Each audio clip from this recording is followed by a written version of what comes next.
We got a squirrel in the trap. Let me get my notebook to write this down. February 25th, 1957, just north of Philadelphia. A college student walked through the woods checking his animal traps. It was cold, quiet, and ordinary until he saw a large cardboard box lying in the brush. He thought it might hold a discarded doll. But when he opened the box, it wasn't a doll at all. Inside was the body of a young boy, no older than 4, bruised, and wrapped in a thin plaid blanket. His hair had been roughly cut, his eyes closed, and there were no signs of who he was. Clothed, no note, no name. Philadelphia police rushed to the scene, unsure what they were looking at. A murder? Abandonment? An accident covered up? They called him America's unknown child. And over the next 60 years, his face would haunt cold case detectives, volunteers, and anyone who still believed that every child deserves to be known. For decades, his identity remained a mystery. Thousands of leads, hundreds of false confessions, and countless theories. But no family ever came forward. It was as if he had appeared out of thin air and vanished into history just as quickly. How does a child die and no one notice he's missing? How does a nation search for answers and come up empty for more than half a century? Today, we're stepping into one of the most heartbreaking mysteries in American true crime history. To understand the mystery, we have to start where it all began, with the investigation that baffled an entire city and led nowhere. The truth behind this mystery is still waiting to be uncovered. Please kindly subscribe to our channel, The True Crime Report, and turn on the bell so you won't miss the next chilling part of the story. There were no signs of struggle nearby, no tire tracks leading away, and no witnesses. The medical examiner listed his cause of death as blunt force trauma to the head. Time of death? Possibly a few days before he was found. But without a name, investigators were chasing shadows.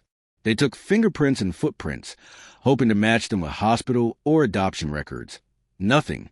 They checked missing children's reports across multiple states. Still nothing. The case was already becoming what police dreaded most. A child without identity, a murder without answers. Local newspapers published the boy's photo on their front pages, pleading for the public's help. Over 400,000 flyers were distributed across Pennsylvania and beyond. Post offices, stores, and police stations displayed his reconstructed face, a lifelike image drawn by forensic artists. They called him the boy in the box. But despite national attention, no one came forward. No one recognized him. No parents claimed him. To detectives, that silence was more disturbing than the crime itself. If he wasn't missing, who was he? Where were the people who should have loved him? Detective Bill Kelly, one of the earliest investigators, later said, "It was as if this child never existed." The more they searched, the stranger the details became. The blanket he was wrapped in wasn't sold locally. The box had originally contained a J.C. Penney crib, shipped from a factory in Upper Darby, just 15 miles away. But it was one of thousands distributed around the country. There was no unique trail to follow. Even the boy's haircut, uneven and jagged, suggested it had been done after his death. It wasn't just murder. It was an attempt to erase him. Weeks turned into months. Detectives interviewed hundreds of families, orphanages, foster homes, anyone who might have lost a child. Each lead ended the same way: dead ends, false hopes, and fading headlines. By summer, the case had gone cold. No parents, no name, no motive. But something about the boy's lifeless eyes stayed with the investigators, haunting them, refusing to fade. This wasn't just a crime to solve anymore. It had become a promise that this child would never be forgotten. Then, months later, an anonymous call came in, one that would open a dark new theory and lead the investigation down an entirely different path. When the investigation stalled, police turned to the public. Newspapers across Pennsylvania ran the boy's photograph, his small face carefully restored, eyes closed, hair combed, resting as if asleep. They hoped someone, somewhere, would recognize him. But instead of answers, they got thousands of letters, each filled with guesses, rumors, and heartbreak. People from across the country called in saying the boy looked like a neighbor's child, a missing cousin, even a child from a traveling carnival. Detectives chased every lead, every whisper. They checked orphanages, hospitals, adoption agencies. But nothing matched. Weeks turned into months. The boy's body was finally laid to rest in a small cemetery with a headstone that read simply, "Heavenly Father, bless this unknown boy." But even as the case grew cold, a few couldn't let go. They wanted to know who this child was, and who could do something so cruel to someone so small. Among those few was a forensic artist who spent years redrawing the boy's face, aging him, restoring his image, and a young man who claimed the boy came from a secret foster home in a nearby neighborhood. His story would spark one of the strangest theories in American true crime, a theory that would divide investigators for decades. Every mystery eventually breeds stories, some true, others born of desperation. But in the case of the boy in the box, the theories became almost as haunting as the crime itself. As years passed and leads faded, investigators were left chasing shadows. And when facts ran dry, theories filled the void. Some were simple, others were dark, and one too strange to ignore. In the early 1960s, an investigator noticed something. The boy's discovery site wasn't far from a small foster home run by a local couple. The place had a history of taking in children, some legally, some quietly. Neighbors whispered that kids were seen scrubbing floors, doing chores at odd hours. Rumors said the couple wasn't always gentle. Detectives wondered, could the boy have lived there? They checked the home, questioned everyone, even inspected the property. But they found nothing. No missing child, no blood, no sign of foul play. Still, that didn't stop the whispers. Then, years later, a woman came forward claiming she knew the boy and his mother. She said the child's name was Jonathan. According to her, his mother had given birth out of wedlock, and the man she was with hated the child. One night, after months of abuse, the boy was killed during a violent outburst, and his body was left in the woods. It sounded believable, but when investigators checked her story, not one detail could be proven. No birth record, no known family, no trace of the people she described. Some detectives believed she was telling the truth. Others thought it was a cruel fantasy, born out of guilt or attention. Still, every story, every possibility, left one aching question unanswered. Who was this boy? Even as decades passed, strangers continued visiting his grave, leaving flowers, toys, and notes that simply read, "We will never forget you." For years, hope dimmed. But in the 21st century, something powerful changed. A new kind of detective entered the scene. Not one with a badge, but one with a laptop and a DNA kit. For more than 60 years, the boy in the box was silent. But in the 2000s, silence met science. Technology had advanced, and for the first time, investigators believed his tiny remains might still speak. In 1998, forensic experts exhumed the boy's body to extract DNA. It wasn't easy. His coffin had been exposed to decades of rain, cold, and decay. But against all odds, they succeeded. The sample was weak, fragile, but it was enough. Years passed. Nothing matched. Then, in 2019, a group of volunteer genealogists stepped in, ordinary people using extraordinary tools. They began building family trees from distant genetic connections, piece by piece, branch by branch. In 2022, 65 years after he was found, the mystery broke. A match emerged. A name.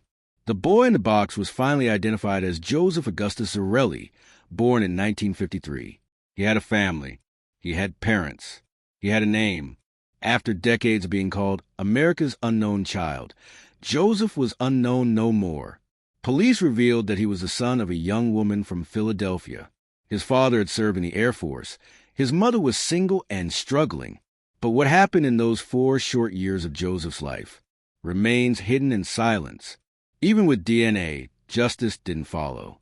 Both of Joseph's parents have since passed, taking their secrets with them.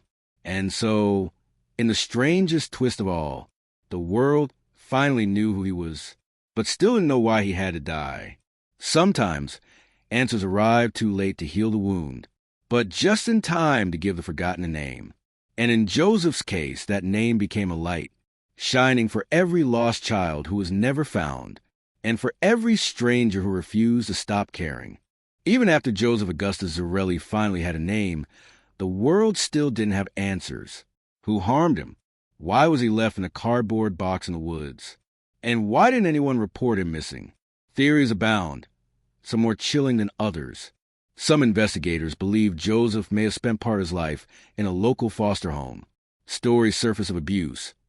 Children punished harshly, some allegedly locked in rooms overnight. While no evidence directly tied Joseph's death to this home, it remained a dark possibility, a warning of the hidden suffering children sometimes endure. Records show that Joseph's parents faced enormous challenges. His mother was very young, struggling alone, while his father had limited contact. Some believe his death could have been an accidental consequence of neglect, a tragedy that spiraled beyond anyone's control. Others argue Joseph may have been a victim of a stranger, someone taking advantage of a child left alone. Perhaps a fleeting moment of cruelty, never solved because the perpetrator vanished into obscurity. Each theory leaves the mind racing. Each unanswered question keeps Joseph alive in our thoughts. Joseph's story reminds us how fragile life can be, how even a small life, unnoticed by the world, can leave a profound mark on history. And it reminds investigators, historians, and ordinary people alike, sometimes the pursuit of truth is more than solving a crime. It's about remembering those who cannot speak for themselves. Today, Joseph Augustus Zarelli has a name, but the mystery of why he was left alone, why he suffered, remains unsolved. His case has inspired documentaries, books, and countless amateur sleuths, and has become a symbol, a reminder that no child should be forgotten. Even decades later, the story of Joseph Augustus Zarelli echoes through the streets of Philadelphia, through the hearts of strangers, and through the advances of forensic science. In our next scene, we explore how his story continues to teach, haunt, and inspire. Today, the boy in the box is no longer unknown. Joseph Augustus Zarelli finally has a name, a grave, and the recognition he was denied in life. But the story doesn't end there. Joseph's identification demonstrates the power of modern forensic science. With DNA and genealogy, cold cases that seemed unsolvable for decades are now being revisited, bringing closure, justice, and sometimes long overdue recognition to victims. His story has inspired a generation of amateur investigators, online communities, and volunteers who dedicate countless hours to giving names to the nameless. Joseph's story has moved people worldwide. Strangers visit his grave, leaving toys, letters, and tokens of remembrance. It reminds us all, even in tragedy, empathy endures. A life cut short can still leave a profound mark if we choose to remember. Modern foster homes, social workers walking through neighborhoods, children playing safely in parks. His story also serves as a warning. Neglect, secrecy, and societal indifference can have devastating consequences. Today, social services, community programs, and advocacy groups work tirelessly to prevent tragedies like Joseph's. Yet, even as systems improve, his story reminds us vigilance, compassion, and memory are essential. Every child deserves to be seen, known, and protected. Joseph Augustus Zarelli's life, though brief, has become a symbol of hope, persistence, and humanity's capacity to remember.